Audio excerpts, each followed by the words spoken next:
എന്തൊക്കെയായിരുന്നു അസ്ലയുടെ ആ ഒരു ജേർണിയിൽ? ഇപ്പൊ ഇതൊരു 4th മന്തിലേക്ക് കിടക്കുന്നു. ആ ഒരു ജേർണിയിൽ ഏറ്റവും കൂടുതൽ ടെൻഷൻ അടിച്ച, പേഴ്സണൽ ടെൻഷൻ അടിച്ച എന്തെങ്കിലും കാര്യം ഉണ്ടായോ? ടെൻഷനൊന്നുമില്ല.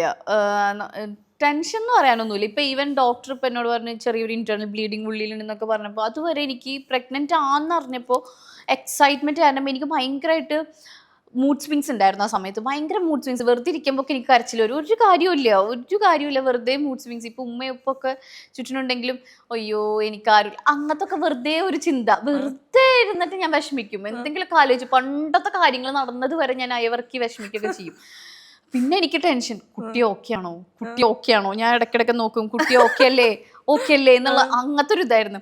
അത് കഴിഞ്ഞിട്ട് പിന്നെ ഒരു സ്കാൻ കഴിഞ്ഞപ്പോൾ ഡോക്ടർ പറഞ്ഞു റെസ്റ്റ് വേണം, ചെറിയൊരു ഇന്റേണൽ ബ്ലീഡിംഗ് ഒക്കെ ഉണ്ട്. ഇത് കഴിഞ്ഞപ്പോൾ എൻ്റെ ടെൻഷനൊക്കെ മാറി. എന്താണെന്നറിയില്ല, ഇത് കേട്ടല്ലേ ടെൻഷൻ വേണ്ടത്. എൻ്റെ ടെൻഷനൊക്കെ മാറി. പിന്നെ ഞാൻ അത് ആലോചിച്ചിട്ട് സ്ട്രെസ് അടിക്കും. ഈ ദിവസം വരെ എനിക്ക് ആ കാര്യത്തിൽ ആലോചിച്ച് ടെൻഷനില്ല, ഞാൻ വളരെ കൂളായി.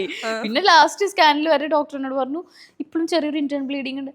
ആണോ, ആ മാറും എന്നുള്ള ഒരു സാധനമായിരുന്നു. എനിക്ക് ടെൻഷനൊന്നുമില്ല പിന്നെ. ആണ്.